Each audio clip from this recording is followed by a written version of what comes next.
This episode of the Writ is brought to you by the tales of Captain Writ, home of the finest, and only, superhero in Writopolis.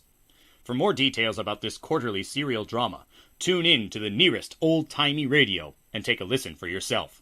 As a small sample, the producers have kindly allowed us to play an excerpted segment from their previous broadcast. Your regular Writ content will resume after these messages. It is another peaceful day in Writopolis, the city of writers and creators. Birds are tweeting, children are playing, and drivers are yelling at each other in traffic with such writer-like eloquence. Hey, go faster, you idiot. You're driving slower than a snail riding a glacier while stuck in tar and filmed at 800 frames a second.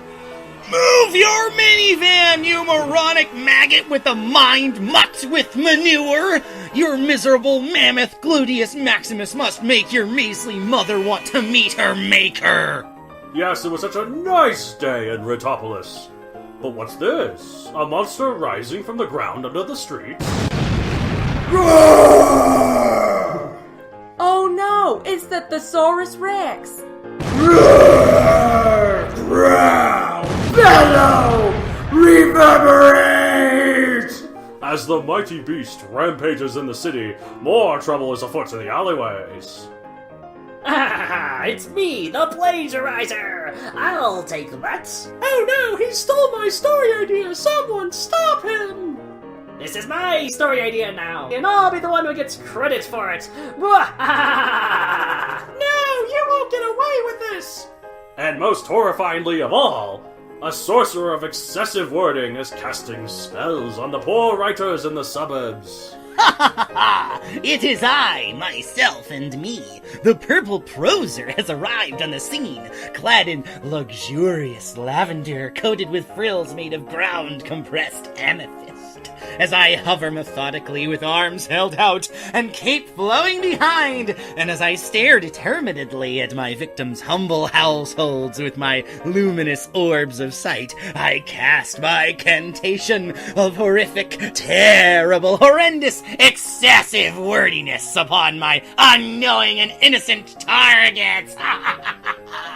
Must write with too many words. Must write with too many words. Yes, all hope seems truly lost for the good citizens of Writopolis. But oh wait, what's that up in the clouds, with a cape at his back and a twinkle in his smile? Look up in the sky! It's a word! It's a saying! No, it's Captain Writ. Captain Writ! Never fear, Captain Writ is here. I'm a writer like you, and I'm here to right the wrongs in this world. Starting with you, mighty Thesaurus Rex. Activate editor eyes! Pain cry! Agonized, no! Now to deal with the plagiarizer. I see his type all the time. No, the words I stole, the stories I've seized! My hero! Thank you, Captain Writ! Of course. And now, to the purple proser. I will shorten his story real good with my editor eyes! The pain I agonizingly feel from all the heroic justice is too much good for this bad, vile villain to possibly bear. You saved the day, Captain. All hail Captain Writ! Captain Writ! Captain Writ!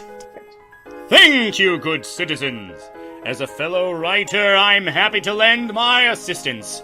I will stop these petty, fanfic-level villains that threaten this city.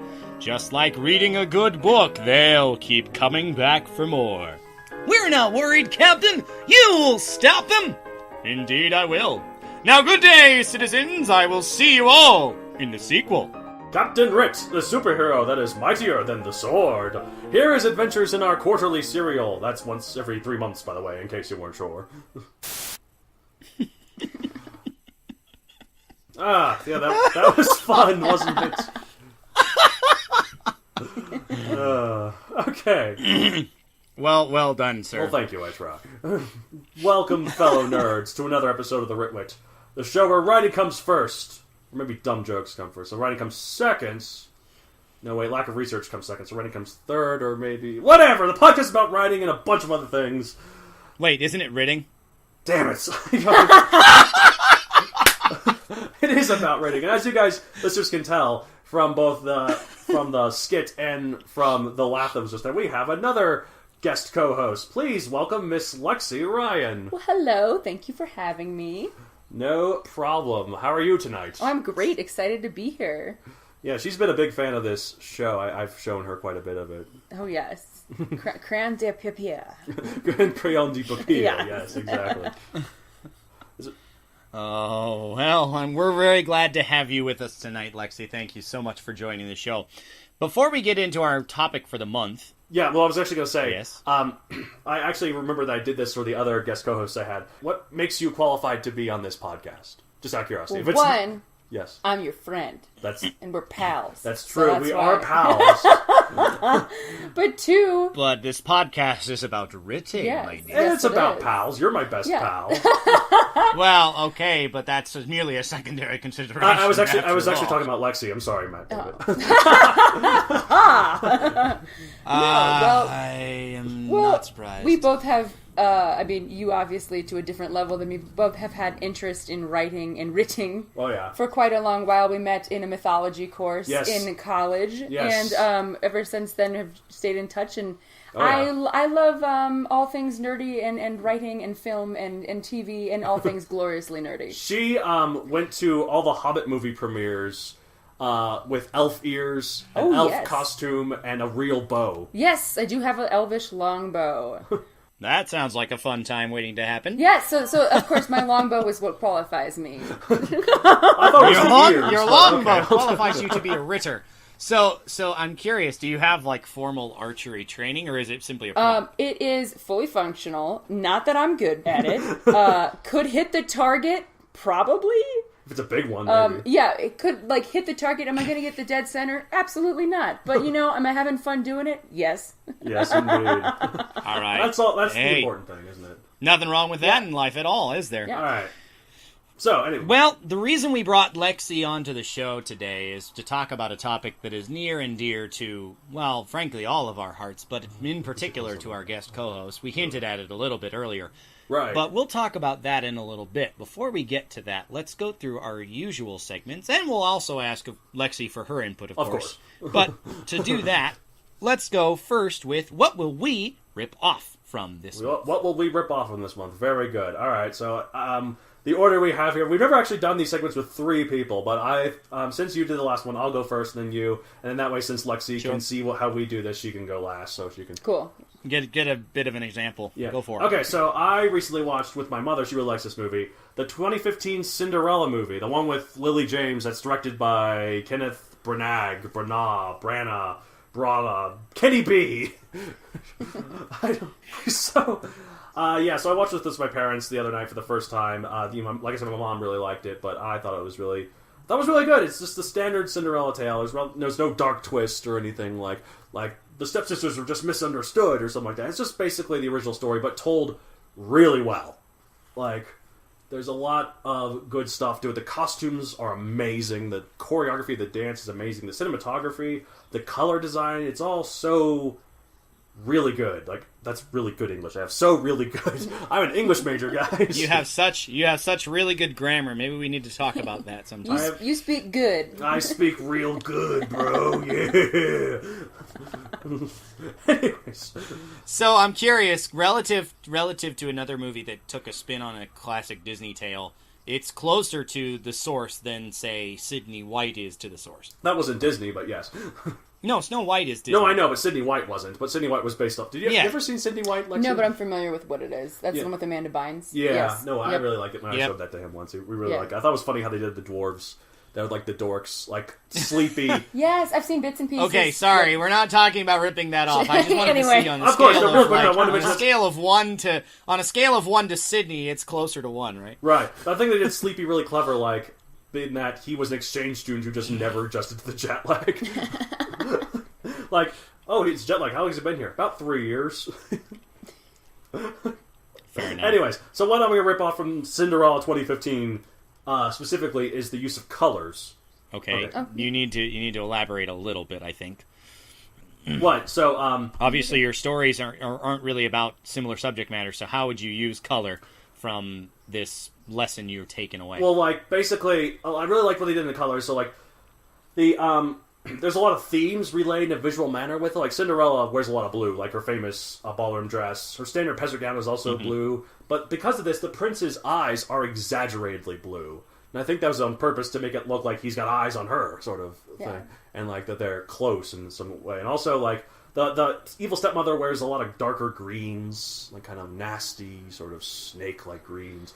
And then the stepsisters, like, they have all these clashing colors to show how ridiculous they are and...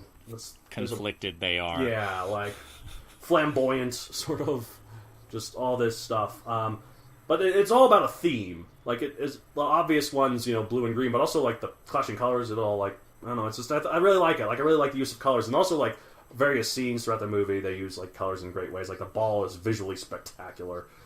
Oh, absolutely. I mean, that's supposed to be a highlight, isn't it? Right, yeah, exactly. Not that I've seen this movie, disclaimer. Also, I don't think you've seen it either, have you? No, but the Disney ballroom dancing scenes are always classic. Oh, yeah. Yeah, and I have great respect for the film who cast, Rob Stark. That's true, he is in Game this of movie. Thrones as Mr. Charming, so... Yeah, they call him Kit in this movie. That is different. Astute observation.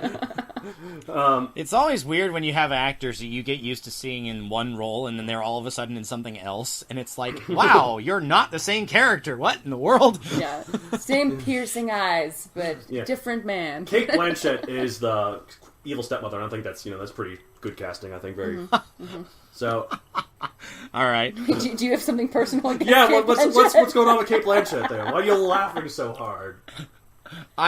I just don't see her as an evil stepmother type. Did you not see she Thor was. Ragnarok? I watched Thor Ragnarok, but that's like the only time I've seen her in a role where she's more of the outright villain. Well, she's not really a villain in Lord of the Rings, but you do see that dark side She's of her, like, Lady Galadriel. Galadriel. I'm the Dark Queen. When she that is turns- true. Lady Galadriel. Well, okay, sorry, you're gonna hate me for this, Lexi, but I only actually saw the first of those movies.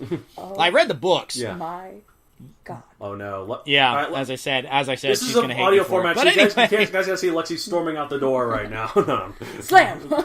is she leaving us? She's leaving us forever. Oh no. All right, I'll We haven't even let her have a segment yet. Darn it, Lexi, come back! oh, look, she's back. Good, we did it. Okay, good job. I forgive you. Oh, well, thanks. Thank Begrudgingly, anyways. I mean, when I'm away, I'm fine. I've seen all Yeah, of I the movies. I'm not forgiving you. You're great. I'm Oh, forgiving. thank you. I'm forgiving David over You here. didn't need to be forgiven, Donald. Well, thanks. Okay, so I use color a little bit in my writing. Like in Megazoic, acid green equals bad.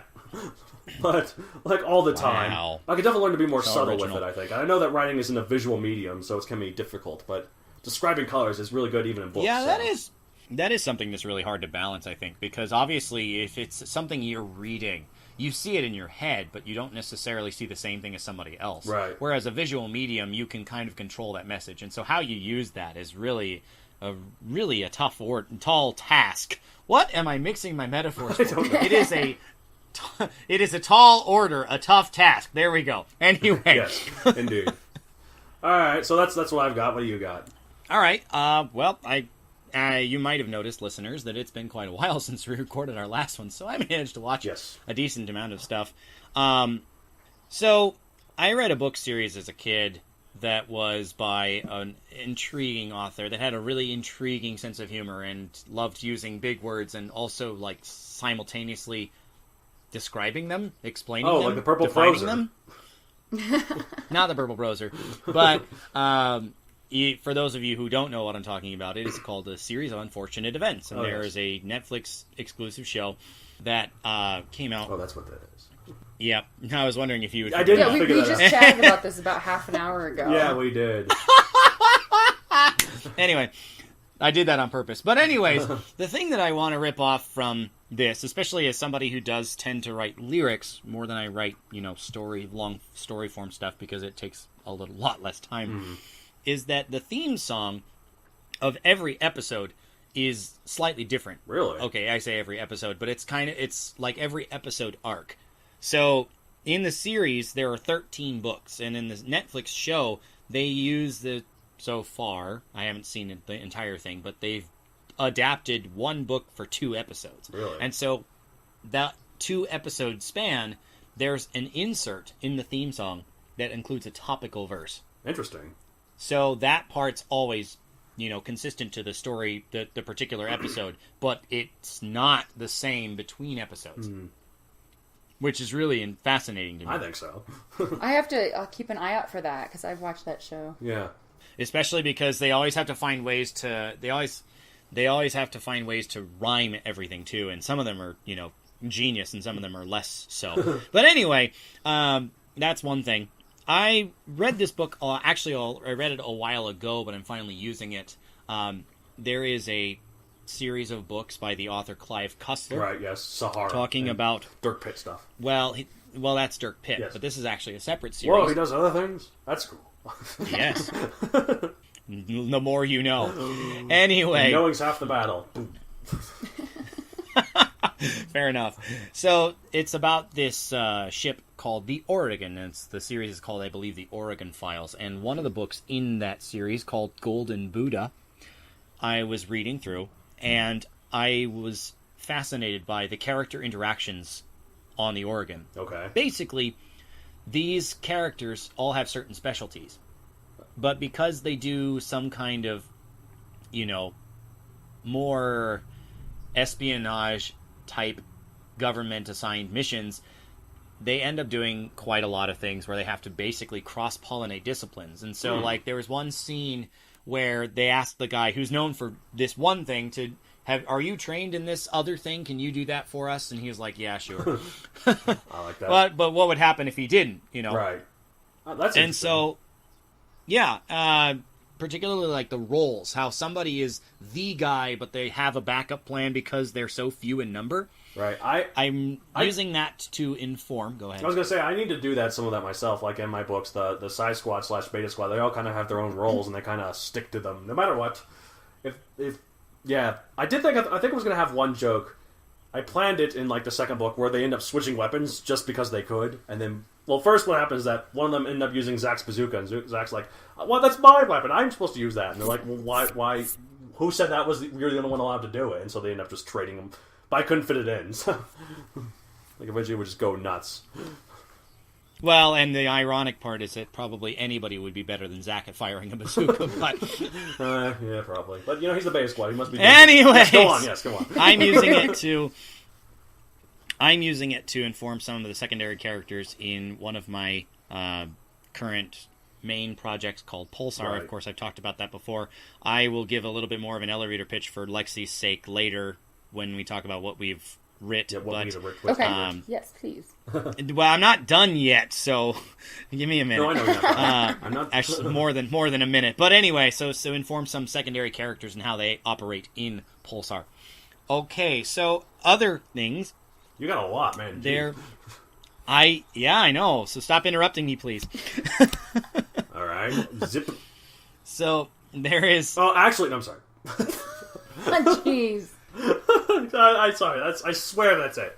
Okay, go. You say that. So there is, of course, the long-running Super Sentai series became Power Rangers in the United States. There's a series before Power Rangers became a thing called Chikyu, which means Earth, Sentai 5-Man. 5-Man is a series about 5 siblings. They lost their parents on a planet, and at a very young age. Okay. Returned to Earth, and when the time came to defend Earth from the same force that separated them from their parents, they took on the job to protect Earth. Nice. So that's the elevator pitch. But there are 2 things from this series that I really want to take away. The first is, the villain faction has a specific goal that Earth is going to be the 1,000th planet they've conquered. Whoa. Anniversary planet. Which is old. More or less. But essentially, they have this larger goal in mind, but I think rather than they've already managed to defeat 999, that they should have had people coming in and saying, oh, I've claimed another 14 worlds for your Empress, kind of a thing. I get that. So rather than it all at once, you can kind of see that they're still succeeding elsewhere. Right. They still have more power elsewhere. And so, rather than, oh, well, we're all here already, which apparently is not true because in the middle of the season they added this fantastic new villain. I loved that new villain. But, he came out of retirement. Why not use him to say, oh, I just conquered up to planet 999, so now we can focus on this being 1,000 kind of a thing. Right. The other thing is, I mentioned they're all siblings. Right. And so this gave me an idea that I want to do some kind of team, presumably, because it's me, probably a Power Rangers type team. But they come from a team of individuals that come from different family structures. So, some single-parent so household. One of them is a single-parent household. One of them is adopted. One of them is an only child. One of them is an older brother, a younger sister.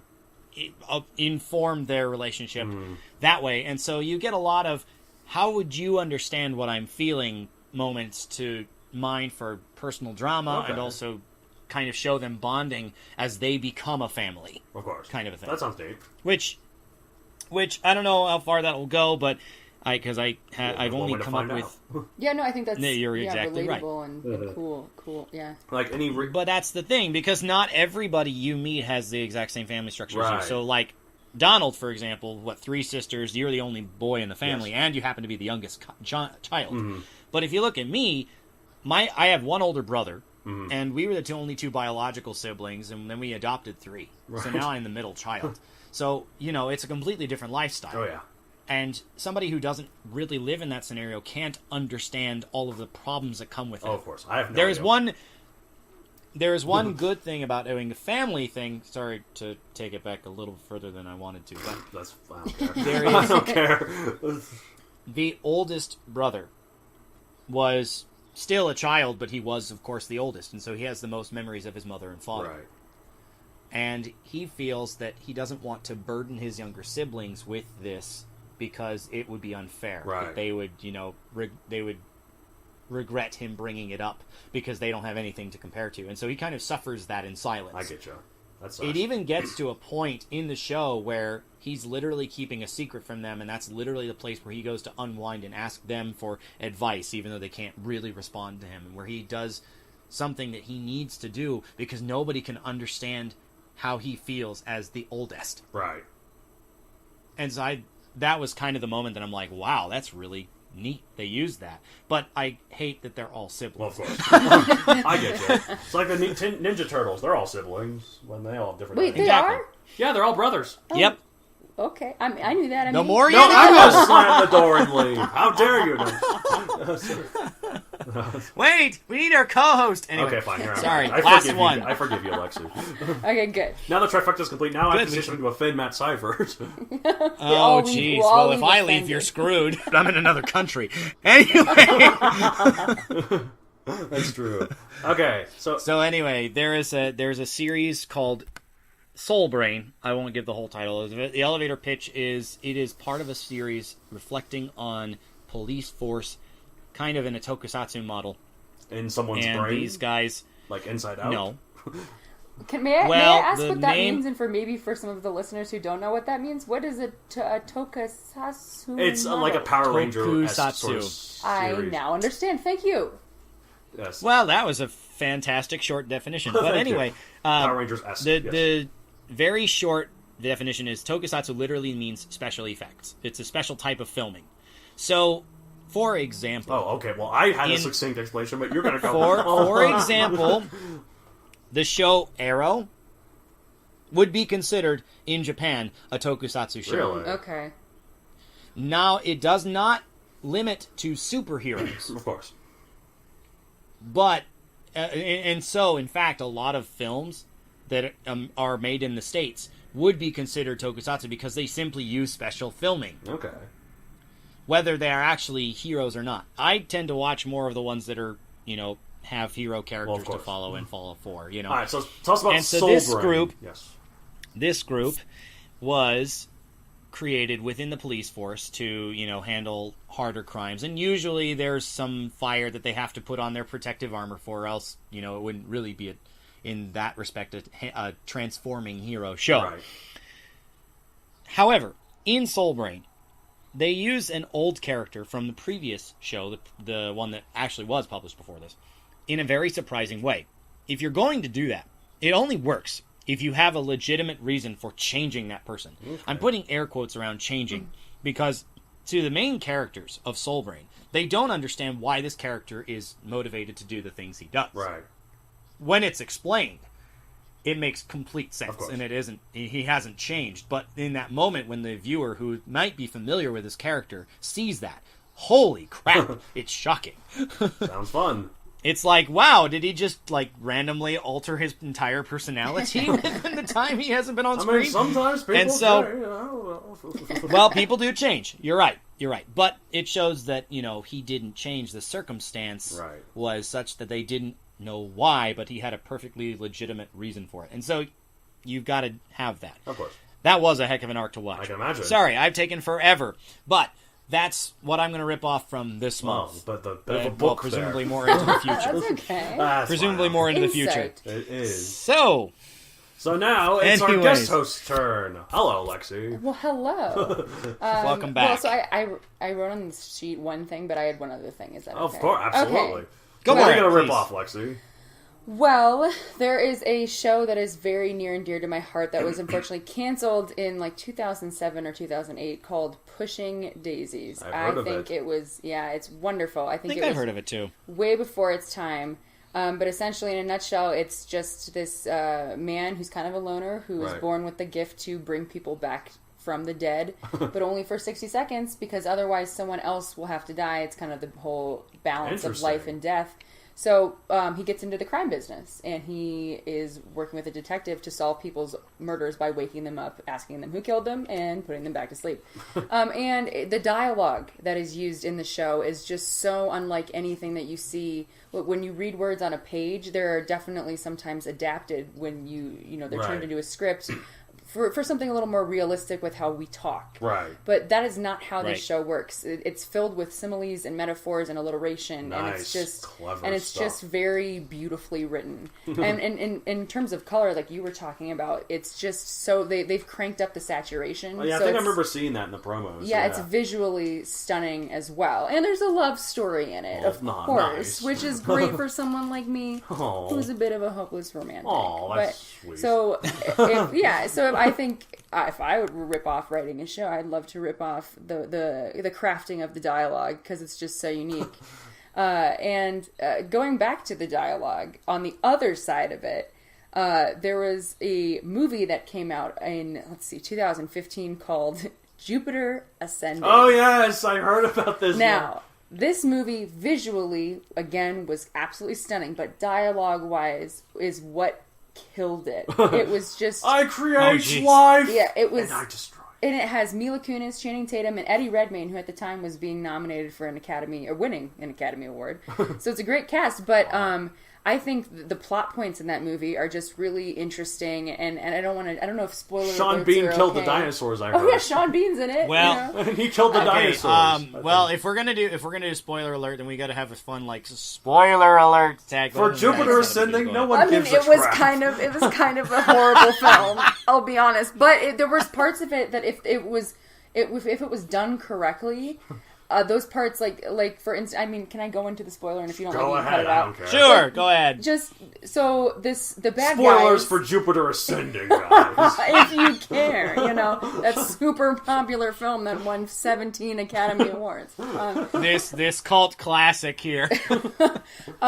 Maybe. So essentially, these bad guys are traveling the universe, and they're the oldest.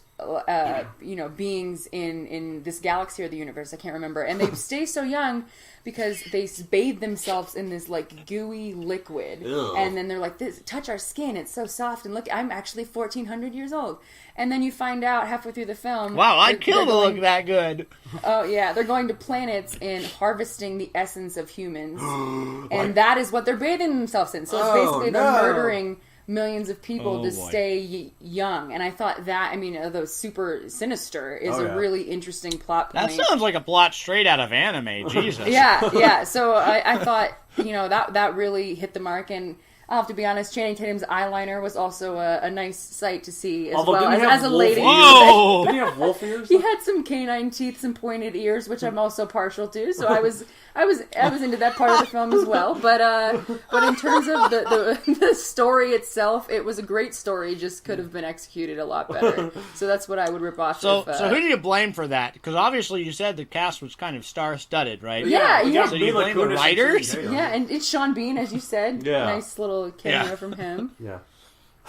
So He doesn't die in that one, I heard. he doesn't die in that Usually one. Sean Bean... I That movie couldn't know. even kill Sean Bean correctly. Yeah, no. He is born to be killed off. That's when you know it's a flop if they haven't murdered Sean Bean. Yeah, he's supposed to die. Come on, people. Oh, jeez. All right, sounds good. All right, well, that all sounds great, Lex. Yeah. All right, so shall we move on to the next segment, David? Sure, what we at the Wit have writ. What we at the Writ have writ. Yes, such a tongue twister. We have fun with this. Can I try and say it? Sure, go ahead. What we at the Wit have wit. Yeah, no, I didn't. I almost No, got you it. I said wit. I said wit. All right, try again. What we at the Wit have writ. What we at the wit have writ. Good job. Thank you, Exactly. thank If you you. slow down, you can make I'll it. be here You're- all week. Nice. Until actually, like, Oh, an hour. what? Whoa, whoa. Okay, I better leave this room.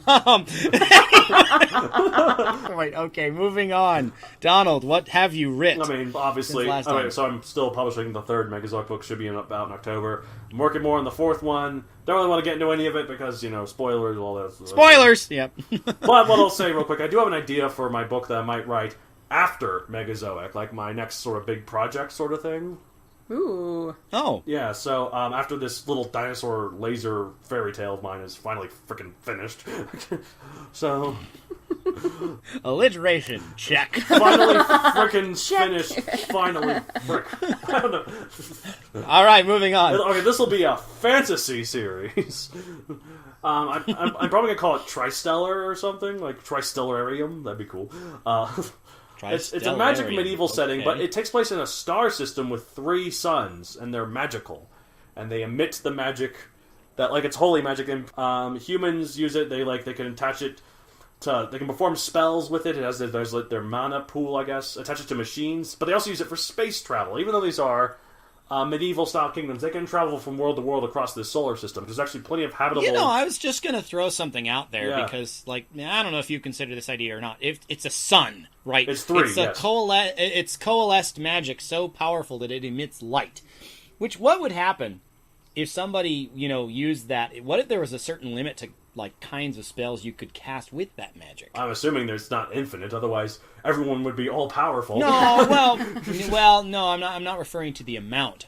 I'm referring to what if somebody tried, say, something like necromancy? Could they do that with this magic? Probably not, because this is sun. It's so it's made more of holy light, magic. right? Yeah, As opposed to that's darkness. dark magic. Yeah, Lexi gets it. Exactly. I know my fantasy and my magic. Thank you. What were you- My point was, though, that that you should include that. So thanks for stealing my thunder, both of you. Oh, look, he's offended! Strike 2. All right. Okay, no, you're probably... Oh, okay, no, definitely. I was thinking about doing that anyways. No credit. Yeah, all right, so yeah. Readers cannot see how far my head slumped in dismay. It's so bad I can see it all the way, your hair all the way from America. I don't know. Anyway, so the star system has habitable planets, and humans and other races spread amongst them. Basically, outwardly it'll be a standard medieval fantasy, but they can also travel through space. Either through, ships or interplanetary portals. There might even be, dragons that are out in space that can't really be on... I'm just trying to imagine, what would happen if the round table was in this world. Oh my gosh. would it An be floating? interstellar gang of Awesome. Knights of the Round Table. That could be nice. I'd be down for that. Okay, so as for the plot of this, no idea. I just have the setting. I'm thinking at least of starting out with something smaller than the standard save the world. The bad guy wants to destroy everything. Which would be save the universe if you can traverse I'll probably space, build up right? to that, knowing me. But starting off with Well, I something- mean, if they could traverse space, then theoretically it wouldn't just be your world. Okay, well, save the sun! Save the tri-stellar system. I don't know. Alright, but so I'll purposely avoid that at first, and I'll probably just get to it later. So yeah, that's basically what I will plan on writing. Alright. So what about you? Hey, go for it. For once, it actually feels like I've done quite a lot. Nice. My usual platter of works. I've done some work on my alter ego character. Yes. Of course, mentioned him a lot. Starburst is a work I'm co-authoring. Is a work I'm co-authoring with a former roommate of mine. Right. I finished my part, handed it over. No, I haven't finished my part yet. Oh no, get on that. I got it back, and I'm working on the next episode. Okay. But anyway, Pulsar is one of mine. It was conceived as an idea to basically show the difference between how governments would handle some kind of alien technology coming in and how people decide to, take it up and become heroes, kind of a thing. Ooh, neat. But, oh, Lexi's impressed. Well, thank you for the credit. But I don't know how good those themes have been executed just yet. Well, and most of my work was, doing more fleshing out of the characters. Obviously, earlier I talked about the Oregon and how somebody is, specialized in this, but they might also be cross-trained in something else. Okay. So, preparing those moves. Another big surprise, another Power Rangers series called Spectra Sword. So I take it I take it David's a fan of Power Rangers. Nah, he can't stand You say you're a fan of this podcast, and you're just now realizing this. Well, again, he skips around to the parts. I don't show you. I just show me. I make myself look good. I have never seen a Power Rangers film or show in my life, and now he's gonna leave. Now he's offended. Third time's the charm. But sorry I interrupted you. Go ahead. Yeah, you haven't seen Lord of the Rings, so you guys are even. Yeah, we're even. David! I guess I'll forgive you. He left. David! No! Alright, sorry, go on. David. If I leave, you guys would be in trouble, because I couldn't come back too easily. Anyway, no, so the elevator pitch for this story, actually it was an idea I originally had a long time ago, but I basically put in some of my classmates as the characters. And so, rather than be so blatant with it, I tried changing the characters around and changing the names, which is where Spectra came from, as opposed to originally it was just called Power Sword. Oh, I remember Power Sword. Oh, good times. So, but I found that, and I actually have typed out a couple of episodes for it, which is really surprising for me, because, progress is fleeting. But anyway, but in those, particularly, I'm incorporating a new thing with particular, speech styles. Right. So if somebody's feeling this way, they'll start having these vocal habits. Or certain catchphrases. Okay. Also working on our mystifying and mythical collaboration. Oh yes, the one that we all have. Yeah. We've never told you anything about it, so at this point it's purely myth, right? I'd say so. What is this thing? I don't know. Where could it be? I've heard stories of it from the elders. Preparing for more on that. Just trying to think a little bit about the character and stuff.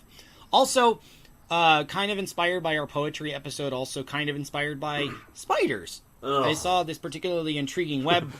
I wrote 2 poems. The longer one I won't have time to read. The shorter one I'll save. It's really short. I'll save it for the end. Okay. I'm pretty proud of it. I need more coffee. Okay.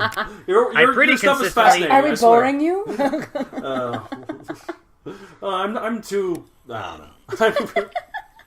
Go on, David. I pretty consistently come up with scenarios that I'd like to use, and one that came to mind most recently, someone is called away for a long time. Presumably it's kind of an older sibling and parents are gone or whatever, and this sibling suddenly returns and asks the little one to just change everything at the drop of a hat, which goes less than planned until the reason is revealed why. Right. Okay. Because, if you suddenly come back after years of being gone and say, all right, we're leaving, come with me, I need to take you too, you'd be pretty okay, what in the world is going on here? Why? Yeah. I don't want to go, I like my life now, you left me, kind of a thing. Yeah. So, that's kind of a thing. But anyway, sorry, so the haiku form of this poem. Yes. Shapes to captivate. Gossamer, yet looking strong. Cathedral of webs. There we go. Ooh, I like that. I'm gonna put that on a pillow, put it on my couch. That's the benefit of smaller stories. You can't do that with mine.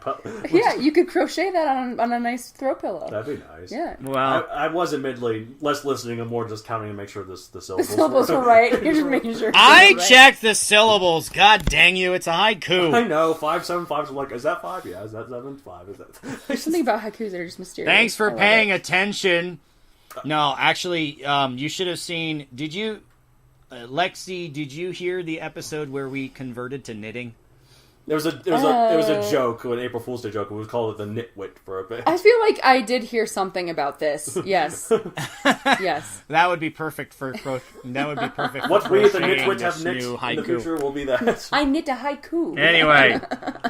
Yeah. All right. Sorry, I'm done. Lexi, what have you writ? So what I writ is what I want to say. What I want to, but haven't yet writ. Oh yeah, of course. Go ahead, fix your grammar.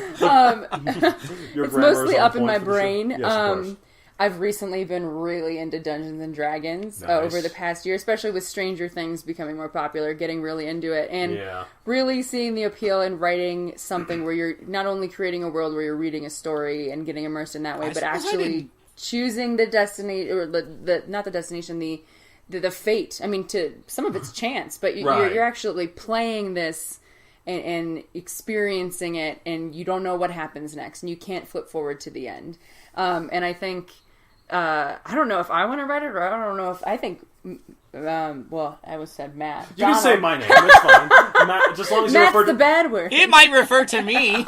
Yeah. Well, either of you, I haven't read as much as you're writing, but to just be able to be in a world that your friend or yourself creates, and Right. it's so expansive, and there's so many characters and so many different paths, like maybe you'll die, maybe you'll live, maybe you'll get magic, maybe you'll get Right. sick. Who knows? I think it'd be really fun. It sounds to like into. you need to have a good run as a DM. Yes, I do. I absolutely I need to get into Dungeons and Dragons. I'm the learning curve of it always gets me. Yep. At first, It's intimidating. I need to just power through. That It hasn't sounds stopped so you fun from once you playing get to it. Overwatch or Heroes of the Storm or Yeah, I know. I play all these anything, silly video games. But I just think you're so good in world creation. Well, thanks. And you said, didn't you say I had a fun brain? Yes, you do have a fun brain. I Well, believe like- so. My grandmother always I said, didn't realize you dissected him, Lexi. I did. I've known him for years at this point, so I will say 8 years. I will tell you what. Yes, Oh, yes. nice. I will tell you what my grandmother tells me. But people who can write have a crack in their brain in the good way. I have a crack in my brain in the good way. Yes. Yeah. Yes. And so do you. Hooray for brain cracking! Yeah. But anyway, yeah, I would love to get into Dungeons and Dragons, play Dungeons and Dragons. It just sounds like the best time. It sounds a lot of fun. I know that people. There's like a. It is a lot of time, though. That It is is. something. Yes. But like the people get into it, they like it's like really. There's such a big cult following. It's a mass hysteria, wouldn't you say, Yeah, Dave? and it's improv writing as well, because it's a bit, Aw. you know, well, because you The have problem is that Lexi doesn't know what you're trying to do, Donald. What? I always like to make a joke that I segue perfectly. Oh, I'm sorry. into... I'm sorry. I didn't. I ruined it. Try it again. I'll respond accordingly. I'm gonna leave all this in. No, it's ruined. You can't do it My again. brain was going a million miles a minute, stuck on What were Dungeons we and gonna say? Dragons. Sorry, we Who should even knows? we should check. Lexi, did you have anything else you wanted to add? Oh, well, thank you. Oh, I guess I was just. I've lost it. Just cut that part out. I lost it. No, I'm not. I'm gonna leave all this in. It's hilarious. Every single bit. All All right, right. but here's our main topic for the month. Mass hysteria. Triggering mass hysteria! I apologize, listeners, if you were listening to this with headphones. Oh my god. That was hard in my throat. Hold on, I need to take a swig of water. Have some water break. Yep, water break. Water break's important. Hydrate those drank vocal that- cords. I drank that super loud so they could hear that. All right, so triggering mass hysteria. That is our so topic. we brought Lexi along with this because she is, like I said, she went to all the Hobbit movies with, elf ears and an elf Self-professed nerd fits right in I'm with a this bit topic. of a nerd in a great way. Yeah, that's the best way to be a nerd. Yeah, I mean, I personally take it as a compliment. Oh but yeah, well it isn't. Well, so like, what is it about what these franchises that makes people like Lexi or anyone get so into them? like, so passionately love them, cosplay as the characters, get lost in the setting. Like, sometimes people talk in Elvish to each other. I didn't suppose that was possible. Those are my kind of people, can I just say. Can you speak Elvish? No. She sounds so I disappointed. can speak Welsh. You speak Welsh? Good enough. I can speak a couple lines, mind you, of Welsh, which sounds a little Elvish, so maybe. Sure. What is it? Sure, close enough for our consideration. But anyway, speaking of that, though, why don't we just kind of figure out what kind of properties we're looking at? Oh, yeah. Well, what kind of things we talk about when we say, like, truly mass hysteria? Well, obviously Star Wars is probably the one that probably, I think in the modern era, started this whole mass fan hysteria of, like, merchandise and fandom and stuff. Oh, maybe Star Trek. I don't know, but Star Wars, I think, is... I'm a Trekkie over a Star Wars fan, but I appreciate them both. Yeah, I feel like a bad nerd that I'm actually neither. Oh yeah, I'm all about the fantasy more than the sci-fi. Yeah, but, I get that. It's all part of the same thing where people just go crazy for the world itself. Yeah, and then of course... Well, and I think that... Well, we'll talk a little bit more about this later, I'm sure, but I just think that idea of space being something that we don't understand is so fascinating to see what other people think about it, and that's the appeal is the in final Star frontier, Wars isn't or it? Star Trek. The final frontier. These are the adventures of the Starship Enterprise. Love it. All right. Anyway. All right, so then we got Lord of the Rings and Harry Potter and Game of Thrones, the three big fantasy ones right now, I'd say. I really like Warcraft. That's the next one I have. Obviously, comics have been going on for a long time, and they're inspiring enough that people continually line up to write these characters. Marvel so I got to throw the largest companies out, Marvel and DC, particularly with their expansion into other forms of media as well. Obviously, the Marvel Cinematic Universe, we referenced literally every episode. Oh, it's so good. Lexi and I just finished watching Infinity War tonight. Yeah, that's jam-packed with just it's just nuts. Like, in a great way. Oh, yeah. Yep, in a great way. Absolutely. What about just a couple of... far where you are, David. Well, sure. There are probably hundreds of anime programs that come out every year. There are quite a few that achieve mass popularity in other places, and I think that would make them viable for inclusion on this list, particularly the ones that come to my mind: Dragon Ball, right? One Piece, right? Naruto, yeah, Bleach. These are shows that literally you could say the name or the version of the name in any country, and somebody would probably understand. Attack on Titan's kind of big. At least somebody would know what you're talking about. Attack of Titan is still a little too recent for this, but it might get there. Okay. Also, if we're talking about franchises, we can't forget Disney. Right. I mean, every year, what are young girls trying to dress up as? Disney princesses. Well, and also they own Star Wars and Marvel now. Like yes. Well, and I mean, obviously they're a big factor in those media as well because they purchased it. But even like Cinderella, the princess stories are such a big deal still. Mm-hmm. They cosplay as these characters because they want to be. They find that, I want my wedding to be this way. Of course, and all the BuzzFeed articles. Exactly. What Disney princess are you? I think I took one. I took one once. I was Jasmine. You're Jasmine? Yeah, apparently. Oh, you're not tan enough. All right. Well, that's the only problem. Yeah. Mark that he's a true nerd. He doesn't have a tan. Anyway, that's the one. Let me go vent about this to my pet tiger. Hold on. So, the other one that a franchise, I'm including this as a whole franchise. Obviously, there are individuals within this, but I think Pokemon is huge. Absolutely. But you don't really see people dressing up as Pokemon because obviously they're small creatures. But maybe just Nintendo in general. You look at Mario. You look at Zelda. Huge. Like my sister, she had her bachelorette party a couple years ago, and her, how some women do the bachelorette shirts, make a shirt, the cute thing, and all of us just said, "Gotta catch them all," and it was a hashtag, her weddings hashtag, and then but hers said her husband's name, and I choose you, and I had Pikachu on it, and it was just like people were brilliant, stoked about that. That is a really good. That is a really good tie-in there. That's awesome. Nice, yeah. I like that. Anyway, so Pokemon. Sorry, I'm gonna do one more, and you can see this coming from a mile away if you know me at all. I'm gonna go with Power Rangers. Oh, I thought you were going to say SpongeBob. No. Well, because think about it. Power Rangers has an annual convention for nerds to gather and cosplay every year. Wait, isn't that called Comic-Con? No, Comic-Con is... Well, I mean, Comic-Con is not just Power Rangers. Oh, I see. There's You're saying there's a Morphicon. specific convention. Like PowerCon Alright, or something? Like WizardCon. Yes, there's for Power Harry Potter. Morphicon. Or whatever. There's Power Morphicon, and so people literally bring their toy equipment and What a bunch of suits dorks. and all that stuff. You're a bit of a bully. I get oddly aggressive on this show. Your nerd dumb is awful too. Thanks. Anyway, there are probably quite a few things that we're missing, but I don't want to get too nitpicky of what's like huge, because obviously some things are really passionate fan bases, but they're not huge. I gotta throw out one more, just because I'm a big fan, Sure. and we talked about before the podcast started.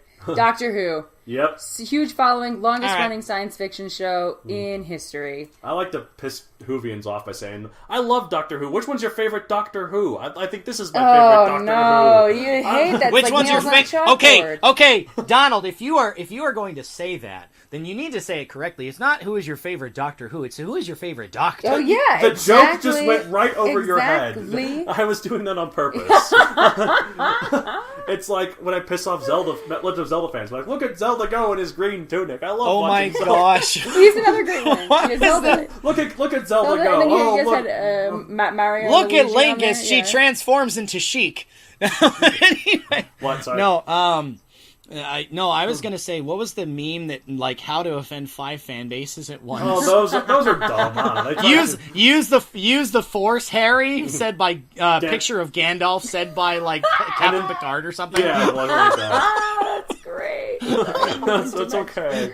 That's totally fine. That's great. Okay, so yeah, Oh we got my gosh. examples of all these big franchises. So what do you think makes Let's these... define mass hysteria. Yeah.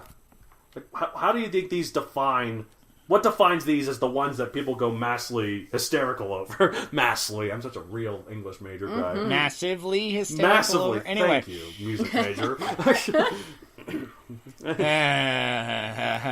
Anyway.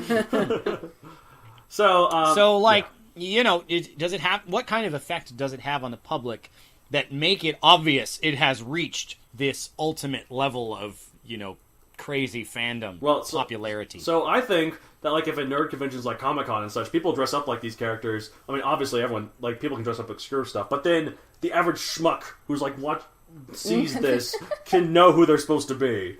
Somebody who's not attending the con can see the costume and like, Yeah, and be like, wow, oh, that's that character. person Yeah, from exactly. that show. Exactly. All right. And I'm a schmuck. well, thank you, Mr. Schmuck. Exactly. We're all going to claim ourselves as schmucks. Anyway. I mean, I'm definitely a schmuck, but not because of that. Anyways.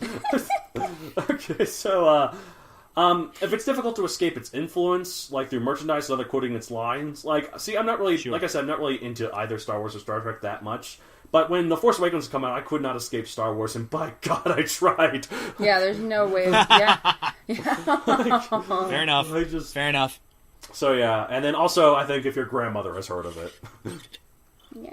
Well, that depends on the property, because some things have been around long enough that they would have known it too, because Lord of the Rings was written so long ago. Well, it's like, oh, back in my day, Back in my day, I read Lord of the Rings too. and I listened to the Lone Ranger on the radio Matron. Radio Matron. Who knows? The Shadow knows. For more on that, listen to our tri-monthly serial about Captain Writ. Anyway. Oh, yes, I've heard good things about that Cheap show. plug!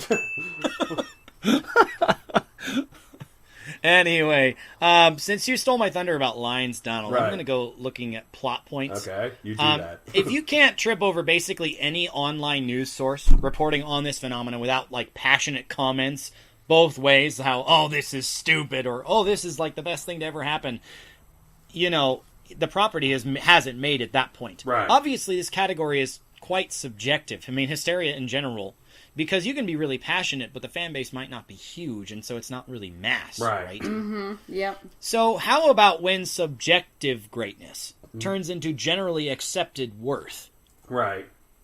So, as an example, before this major story came out, anything close to the, end result was probably not, like, that successful. But after J.K. Rowling published Harry Potter, it inspired people who didn't really care much about magic or writing to write about magic. Well, of course.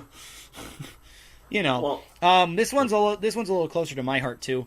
Although it's obviously somewhat nichey. You can tell you've arrived when you have writers of all stripes trying to make more with the characters of the original. Obviously, you've got the blatant self-insert stories, you've got the shippers, you've got the near publishable level work, and the highly professional type, all of those included. Right. If you only have a couple hobbyists and people who can barely string two sentences together without some punctuation error, it's not this big yet. I do think it's funny, when you look over my works. My book isn't nearly this yet, or at all. Maybe, I don't know. But you ship some of my characters so much. I do. It's easy to do. You get attached. You're I know, well, that would be a neat pairing. Let's see it happen. You're really a Quentin shipper, I think. Quinn and Cortan. Quentin. and you have the talent to make it happen. You know, the main writer didn't have the main writer did not have the intention, but you want to see it happen, and you actually put in the legwork to try making it happen. You've probably made it pretty good. Also, how about some awesome gear that could, be made into collector's item toys that all ages desire? I would love a Megazoic lunchbox. Can I have? Well, you can make your own. I don't even eat lunch in a lunchbox, but I want one. What are the old school tin ones? Yeah. Anyway, absolutely. This one we talked a bit about anime properties that are huge. So if it transcends borders and it becomes widely known internationally and is translated into all these languages, you're probably good. Right. What do you think, Lexi? Well, my first thought was, if it's been on The Simpsons or referenced in The Simpsons at all, then it's probably made it pretty well, I would say, at that point. I think that's true. Yeah. Or my other saying is, if I happen to have a cookbook at home that's themed about it, I don't know why, but in this conversation I've realized I've got a Harry Potter cookbook, a Star Trek cookbook, a Doctor Who cookbook. What's in the Star Trek cookbook? You know, that one I haven't touched as much. Enterprise Gumbo. It's more themed, I think there's pancakes. There's cookies. It's the shapes of the monsters instead of the green the Diagon Alley smorgasbord. That sounds delicious. I'll take 5. Obviously, butterbeer is a pretty good thing. Exactly, butterbeer's got to be there. So those are my that's my tier. Once you make it on my cookbook counter, then you've absolutely made it. All right, I want to eat some chocolates. You've arrived. She's trying to cook from you. Yeah. Oh yeah, chocolate. Or I suppose if you've got a theme park after you, then. But look at Rolling's story though, because she had all of these things that were actually created. Right. They tried making chocolate frogs in every flavor beans and so what I was going to say beer, real quick. What I was going to say was that Lexi said that if there was a theme park, I heard even that too. if there was a crappy Megazoic ride, at some stupid carnival, it was just a spinning ride. I was going to say one ride that just happened to have that branding, a Megazoic logo slapped on it. I would cry with joy. Yeah, and I'll ride this all the time, even if it's just a spinning little thing. If it makes me barf my guts out, or even if it's the lamest thing ever, it's just a teacup ride, and I'm just well, I don't know if teacup would make you barf your guts out, but anyway. All right. So, what makes these stories special? Obviously, you've got thousands of stories within these genres, sci-fi, fantasy, other works. They don't even get close to the level of success as ones we've previously mentioned, and probably some we've omitted. Well, there's plenty. But what is it about these few that simply clicks with people? Well, for me, it's a combination of many things. But the biggest factors, in my opinion, are enjoyable and relatable characters that people can, latch onto.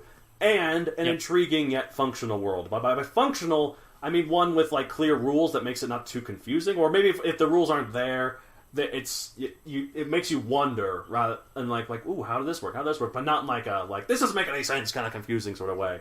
It's just something that makes them get lost in it. It makes it feel real. Plus, it's also about luck and perseverance from the creators. No matter how good your work might be, it doesn't mean squat if no one knows it exists. So take a breath. You can slow down. It's fine. Okay, fine. Just here's your reminder. All right. Obviously, this is a really big category. You've got some umbrella type things at work. You obviously need to have the audience relating to the plethora of believable characters, right, such that they want to dress the part. Obviously, you have to have a world that's compelling enough people will keep delving in no matter how many times they've experienced it already. Right. Notably, they might still find something new every single time they read it that they neglected before. Yeah, that where their imaginations lead them to continue getting invested. Donald already talked about that, so I'm going to talk about costuming. Right, yes. Of course. Well, thank you. These stories present some incredible looks. Obviously, the attire that people then decide, oh, I want to imitate this character, talk like them, act like they do, dress in their clothing, live as much as possible like they do. You know, that sounds fun. as a random offshoot, the recent NCAA men's basketball Final Four featured one huge school. Fan right there. I follow that sports all fans, I was sports like, fans you of the do? show. Which one is it? They had scarves that were gold and scarlet, and immediately, just about any writer discovering this school for the first time labeled them as Gryffindor scarves, which is completely appropriate. Naturally. Yes, of course. If you get any more specific in this arena of what makes them special, we start getting a little too narrow, I think, and start leaving out genres with major successes. Right. So, you know, you rabid fans of our show, don't yell at us too much for skipping something. I have to throw out so many letters for my own safety.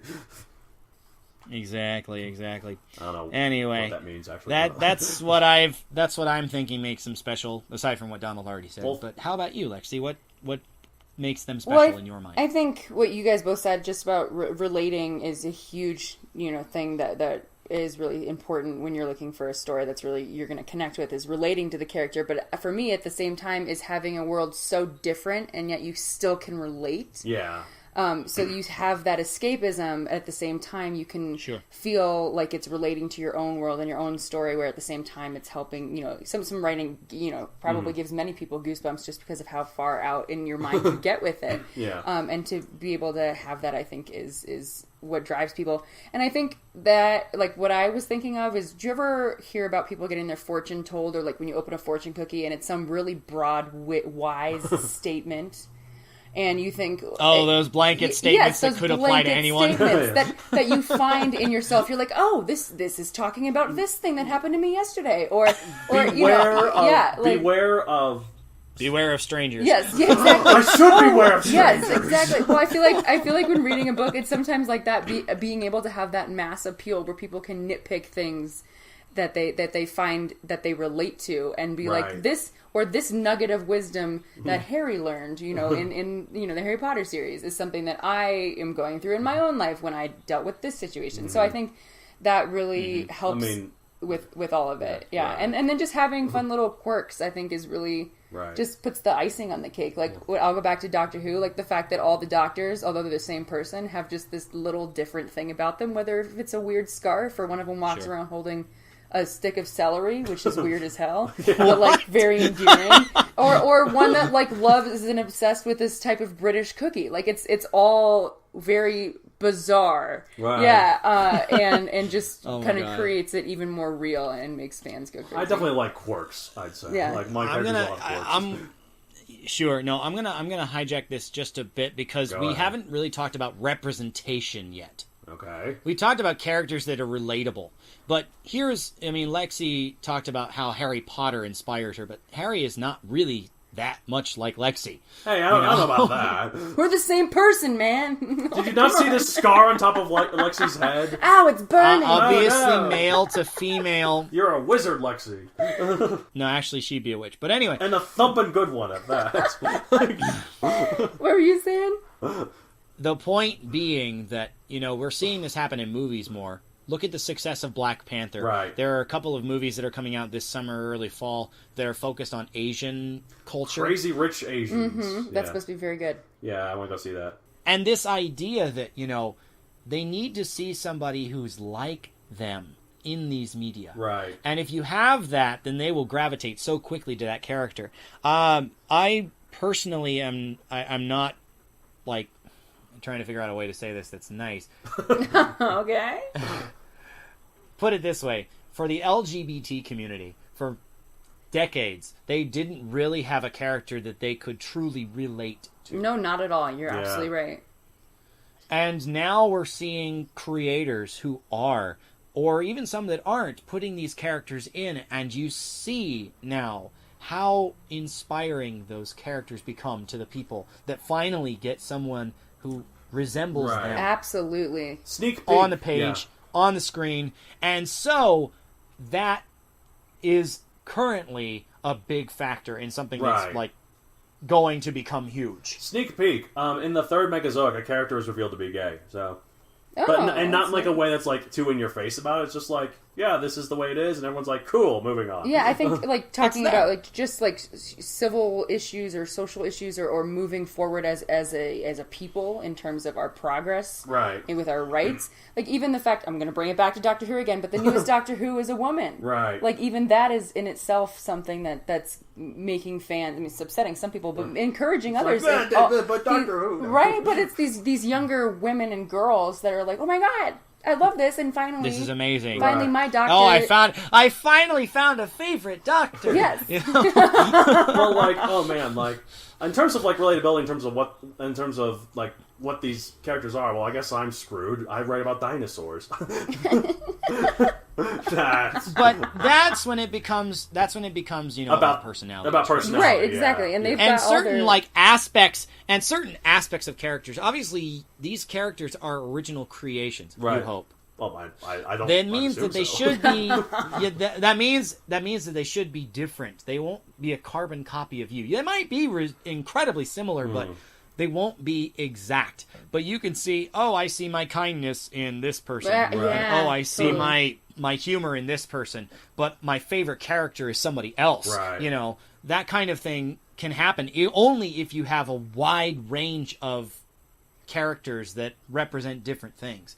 And if you have that kind of cast, then all of these fans have something or someone to get behind, and that will definitely trigger some hysteria, if you will. Yeah. So now that we're getting onto that point, how do you imitate this success in your own work? Right. Obviously, we have so many people that try and fail. I mean, they might get some success, but it's not this massively popular. Right. So what can our listeners do for their stories, their works, that would give them the best shot at getting there? I think, like, you gotta combine what's popular with something new. Like, too much of one or the other makes it fall apart.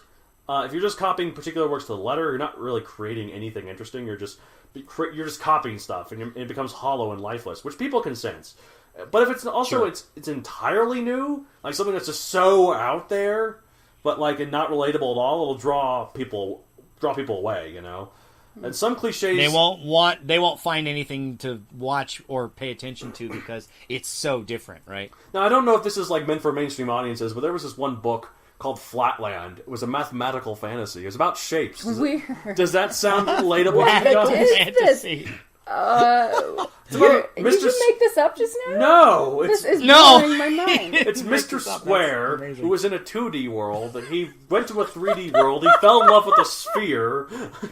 Oh my god! Also, it's meant for adults. There's like sexual stuff. This in is it. reminding me. Did you read those books as a kid where it was like Mr. So and So or Miss So and So, and it had like a cartoon on the front? And We're talking about the game Guess Who? No, I don't know. No. They had different titles in Guess Who. Except Alfred was creepy in that game. Anyway. Oh, yeah. We're talking about Clue. Like Mrs. White, Colonel Mustard. That sounds like a book that I may think is hysterical or may really Wait, not enjoy. hold on. Guess Who? They only had names. They only had names, yeah, and Guess Who? Yeah. No, but they didn't have Mr. or Miss anything. It was No, just the I name. was not talking about Miss Who. Guess Yeah, Guess but- Who. I hijacked the Guess Who. We could not find out All what I right, was talking sorry. about. Anyway. Trailing. I'm following the wrong Backpedaling. trail here. Yeah. I need to re-rail now. Right, but anyways, so don't be like Flatland, is what I'm saying. Although people are talking about it like 100 years from now, so I don't, like still, because it came out in the 1800s or 1900s or something, I don't know when. But some cliches are needed because they work, but just don't overdo them. So like you need, like some cliche, like I don't know, some cliches are unavoidable if you want like a good. Like I was going to say it's impossible to write a story without some typical plot happening or story element. There are too many elements that are well defined. You can't complete a story without using one. Right, and you just gotta, the way you use it is good. Like I'm not gonna like lie or anything like that. Megazoic, the basic plot isn't anything special or new. It's the way I use it, the new things I do with it that kind of make it more interesting. Like The fact that the dinosaurs themselves wield technology as opposed to They have technology laser simply guns. discovering You don't more see about that dinosaurs. Too often. Yep. Stories about dinosaurs with laser. There was actually a technology. Star Trek episode where they encountered some dinosaurs up in space that escaped and evolved. So that was weird. That was weird. That's what To I based say the whole the book least. on. Yeah. Anyway. Sure, because you're such a Trekkie. Anyway. Alright, anyway, so you make good, likable characters and place them in this interesting world, constructed or otherwise. Like the world.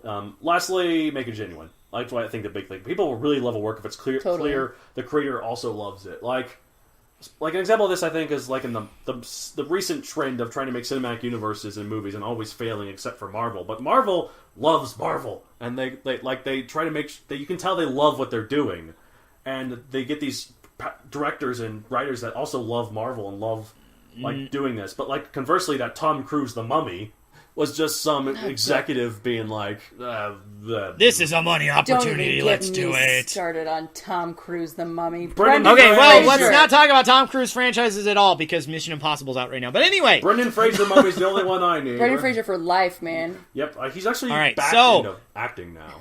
Nice. Good to hear. Yeah, exactly. All right, sorry, go on. No. You guys have derailed my thought train.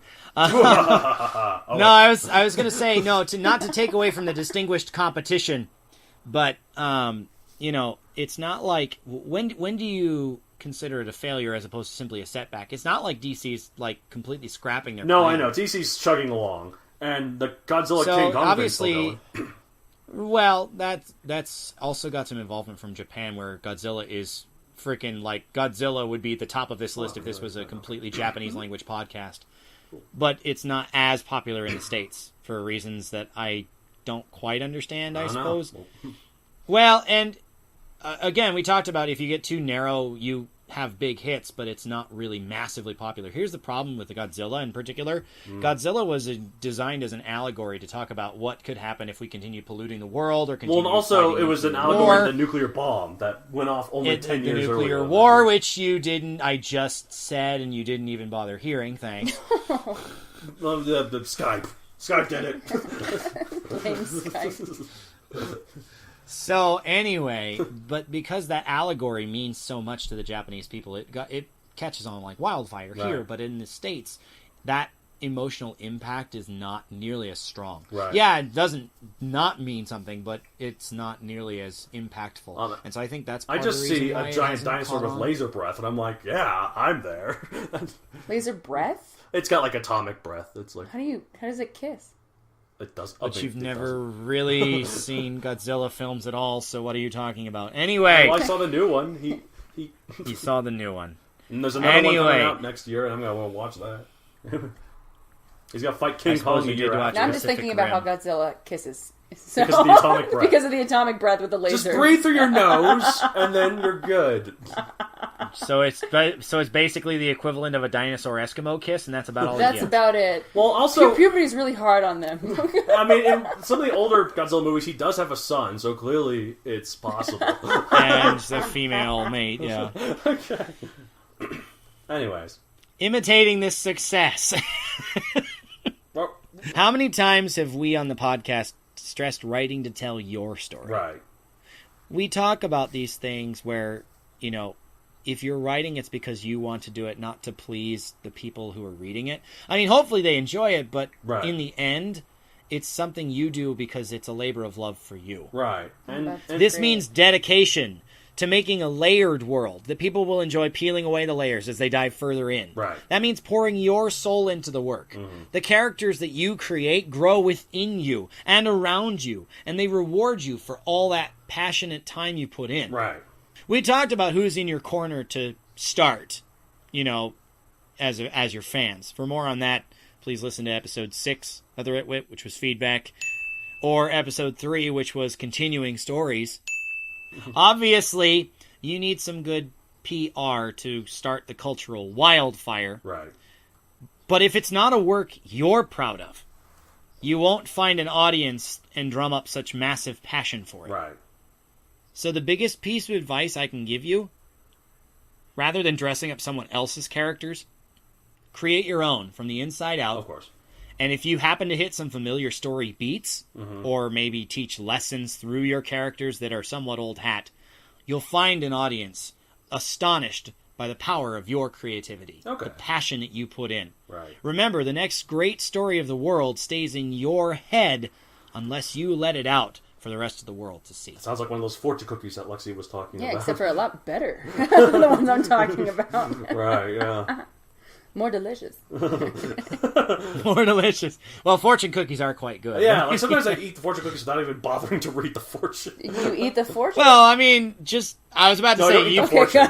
No, I give that to someone else, and then I just like I don't fiber. I was wondering one time. I think I heard somebody ask the question, "How do you eat a fortune cookie?" I'm like, "There's only one way, right? You have to pull the paper out first." You crack it open and then you eat it. One part, yeah, 2 part. You're done. However, not have you guys? Okay, fun, random story. Yes. I went to San Francisco one time and visited this fortune cookie factory there. Ooh. And my favorite invention from that was they showed this assembly line where they make them, and they're actually like metal dowels and stuff where they bend the fortune cookies and add the paper and all that stuff. It's really fascinating. But here's the fun part: fortune cookie flats. You get all the taste without having to mess with the paper. They even had chocolate. I want that. Can I? They even had chocolate. It was amazing. I'm planning a trip to San Francisco right now. Yeah, less work. You just pop it in your mouth. Just print the fortune right on that. Edible words. Or just make your own fortunes in your head. They're probably better than whatever you got. Exactly. You don't need the paper gum. You don't need the paper gimmicks. Anyways, Come on. I'm sorry. Lexi. Sorry, what do you Lexi. think we can do? How do you No, that's imitate okay. I'm just success? going to keep it short and sweet because I don't have as much writing experience as the both of you. I need to get back into it, but I think both of you made really strong points just about making it genuine. You know what you said, Donald, about making it genuine, right? And I think, just making some. There's so many stories out there that it's okay to pull, parts of different things, but keeping it original and not trying to be something, because that's my thing. If I do dive in and try and write, and then I find myself going on a tangent, and then finding myself a little too similar to something that currently exists, right. Which I don't know if other people struggle with, but. I mean, published authors struggle with that. Well, and there are plenty of readers who like seeing familiar. Yes. But at the same time, those are probably not the people who are so passionate about their fandoms either. Right, exactly. Yes, I would agree, and just so immersed in that world. But yeah, I was just saying earlier, if I knew the secret of how to make something I could write successful, I would not be working where I'm working. And I would be writing stories left and right. Oh, so, that sounds fun. It's a mystery to me, but I think those are some good insights that you guys have. Well, thanks. Yeah. We have a little bit of appreciate I mean, we don't have anything that's super successful. Well, we are better than the listeners. Works of art. I don't see anyone dressing up as the characters. I mean, I don't know how Not to do yet, it as a dinosaur. but give it some time. Those dinosaur costumes are pretty popular on Facebook. I was about to say, dinosaur costumes aren't that prominent. Just give one of them a gun and we're good. Yeah, it could be Cortan for Halloween. Ooh. I got it. You should do it yourself, Donald. I was going to say, I actually have my Halloween costume already planned because it's really simple. It's just a long coat that I pull open and there's a Flash shirt underneath. I'm the Flash. The Flash! Not double entendre, double meaning. Oh my god. Just like when you were the serial killer. Yes, that's right. I remember the serial killer. Yes, with the knife in the box of the cereal. I was like, ugh, and I had blood on me. Thank you for explaining that to the listeners, Lexi. We appreciate that. I think that's a lot of good. Is there anything else you wanted to add? Not me. In particular, I'm seeing something here you mentioned about escapism, though, and I wasn't sure if you wanted to throw that in or not. Oh, yeah. I mean, I think, I didn't want to repeat myself too much. But yeah, I think escapism is huge for success because people are... I think most people reading, especially fantasy and science fiction, are looking for that world that is different from their own. Especially it's no coincidence that a lot of fantasy movies came out after 9/11, I don't think it's a coincidence. Interesting. Yeah, that I would have to look into that, but that may be true. Well, like Harry Potter and Lord of the Rings came out right afterwards, but I can't really control that because that was in production. That was simply development. In the world we live in today, with what's happening in our world, escapism is necessary for everyone. To get away from our realities at some point. Yeah, so, if you guys want some escapism, buy Megazork at Amazon.com. Go. Ding. Another plug. Seamlessly. Oh, thank you. You couldn't even tell. Hey, if you're looking for further escapism, buy The Primeval Power, also available on Amazon.com. Ding! Oh, thank you so much for the free advertisement. Alright, well, I think we did good here. So, yeah. Yeah, no, it's fascinating. But hey, you know what? We don't know literally everything because what people's preferences I know are. everything. What Yeah, I thought I knew everything. You're the outlier. You don't know David. everything? People's preferences are all kinds of You're different. wearing So maybe you have a dark question blue that we shirt. could answer. A question. And so maybe you saw that earlier. That's hardly knowing everything. I Anyway. did see it earlier through my mind. No, you didn't. Never mind. You can try to deny it all you want, David. If but- you would like to get a hold of us, how can they do that? Well, for one, Writ is on iTunes, so give us a like and a review there. Hold on. I'm hearing cop cars. What in the world? Oh, they're coming! Hide the loot! They're coming for you! Cover. Lexi! Run! But I think David sicked him on me after I said I'd never seen Power Rangers. They're coming for me. Oh, It would take them a hell of a lot I'll longer than protect that you. to get to America. Well, I'm assuming you called an American police American force. police Power Rangers force. Yeah. Sure, when exactly did I get off of this podcast to pick up the phone and say, hey, 911? I mean, you got really upset at Lexi there, so I understand. Alright, anyways. Writ is on This is iTunes. nothing. You sent a freaking missile near me, didn't you? You will not let that go. I will not let Rate that and go. subscribe. Rate and subscribe. That's what people on podcasts say. Well, That's as Lexi goes to haps too, around because here, you can so... actually subscribe. Yep. Subscribe to the Writ. Yeah, you want to subscribe. Throw that subscribe in there. Yep. Come on, man. Yes, come on, just throw that subscribe right here. You know you want to, yeah. Share it with all your friends. Please, if you have questions for us, if you want to send us an email, the email address has not changed. So if you really want us to spell it out for you, check the description. MattD@MattDonaldCareer.com. Get it together. No. And we actually have some please questions specify which host you're actually Oh, yes. talking to, because all of the Matt D is in common stuff. Obviously, go to his website and do that, or your own email will also suffice. Yep. Sorry, you said we had listener feedback? Yes, we have the first listener feedback. Like, you guys, listeners can send in their questions and we'll happily answer them here at the end of the show.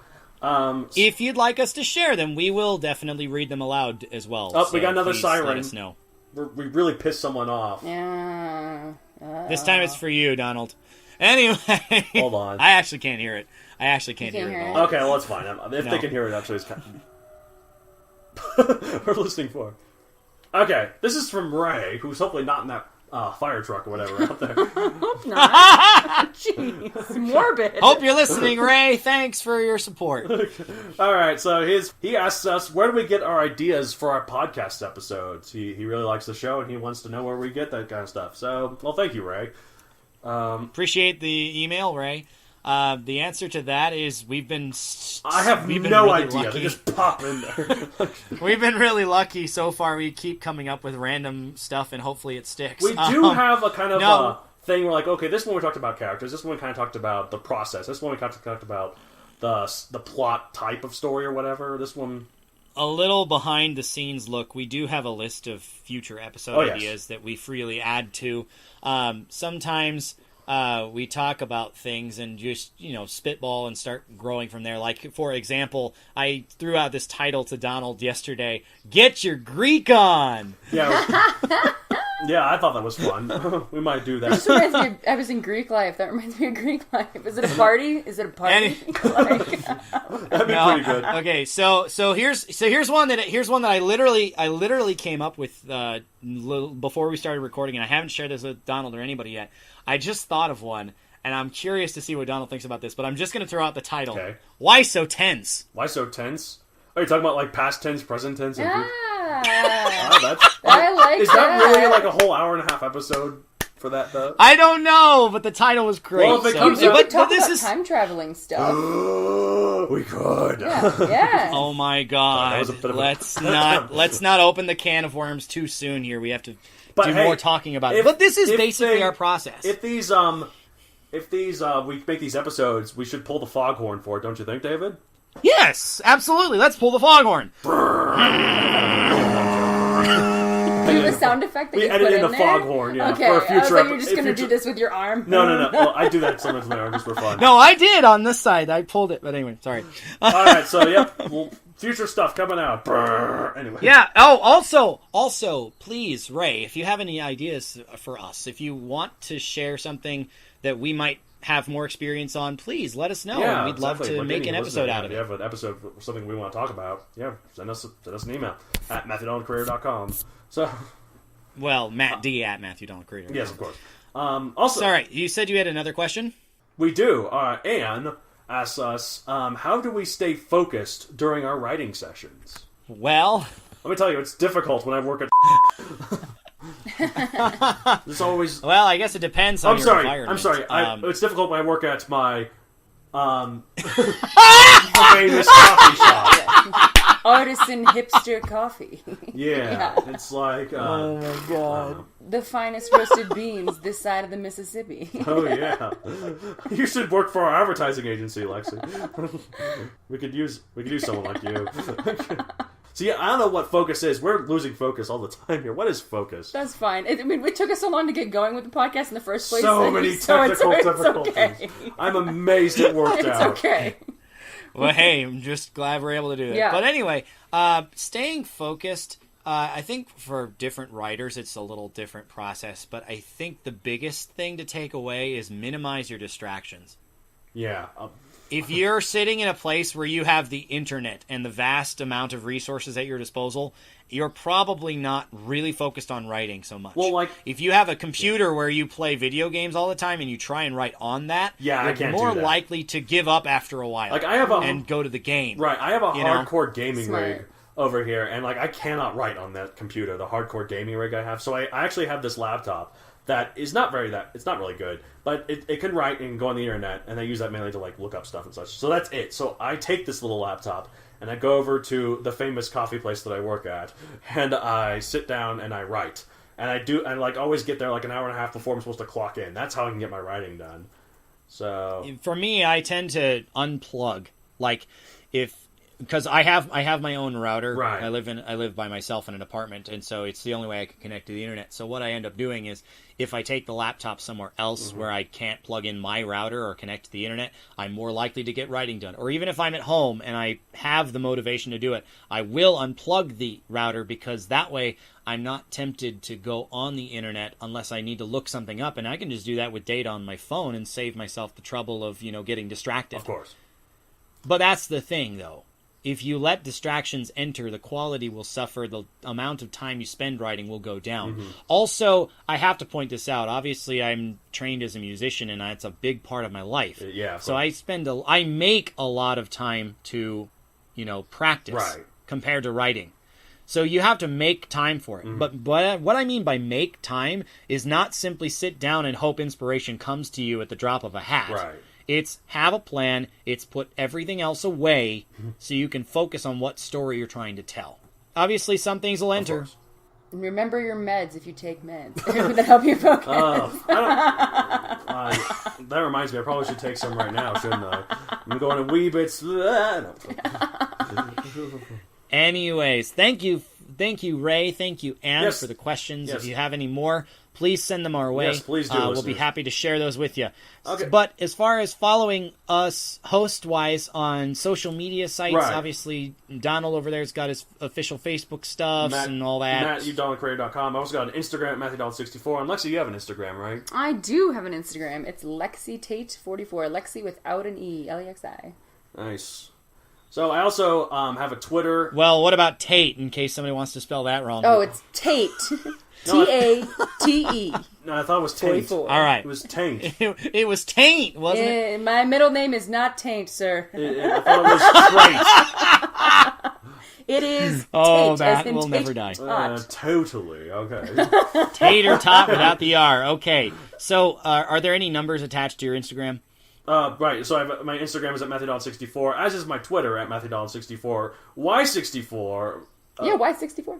I don't know. Actually, no, I do know. Okay. 64 copies of the magazine where I was first published. I actually think it was like a bird magazine. I was writing a message about one of my birds. Yes. 64 of them were first published. Yeah, I believe so. And, well, 64 of them were gifted to my family members, and we burned 63 of them because my family needed to do a fire, and they didn't really care about me. But, You burned your precious books? yeah. Well, not books, they're magazines. Well, I mean, Bibles were burned. Maybe it just means the books are really important. Sure, buddy. That's exactly why they did it. Yeah. It was a magazine. It wasn't even a book. Yeah, it's true. It's not even that great. It wasn't even my magazine. It was just a letter in the mailbag of that magazine. Anyways, there were 64 of them, and that's just stuck in my head. But you got to keep one, though, yeah? I don't know. It's probably... They burned 63, well, so you got one later exactly. It's the keepsake. Well, you're implying that I've kept it since then. I can do math. Oh, good job. I can't do math. What's math? I'm an English... You should read Flatland, Lexi. You can do math. I can do math. Whoa. You are a wizard, Lexi. I know.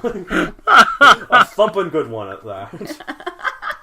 Anyway. Oh, thank you, Hagrid. Anyway, All right. Obviously, hysterical-inducing properties are popular and fun, and hopefully you learned a little bit more about them Well, of and course. try and recreate them in your own Of work, course. writers. Thank you very much, Lexi, for coming in. Thank you guys so much for having me. It was so much fun to do this. Oh, yep. I'm glad. I'm glad you enjoyed. I'm sure we sure had a fun time too. So thank you for joining us. All right. Well, Until next time, then, when we'll come up with something else, about probably Greek not or quite so whatever the other one popular. was you said. Suffixes. Why so tense? Tense. Why so tense? Yeah. Something about intense Greek cultures. Wait, what? No, that doesn't work. That doesn't work. You can't combine About those. Greek Tense tense. Greek culture. Or maybe Greek just- tense. Greek tent. You know, like the little flaps that they put on their tents when Greeks go Yeah, camping? like Greek camping. Yeah. Okay. See you guys, Greek listeners, to the next camping episode is about such a Greek thing. camping. Greek glamping. You're lamping. Okay. All right, thanks for tuning into our usual drivel, listeners. All right. Until next I'm time, Matt Donald. and I'm Matt David. And thank you, Lexi, for joining us as well. Yeah, thanks, We'll guys. see you next time. Until then, keep writing. Yep, us two twits have talked about writing, and we're done. For now. Done.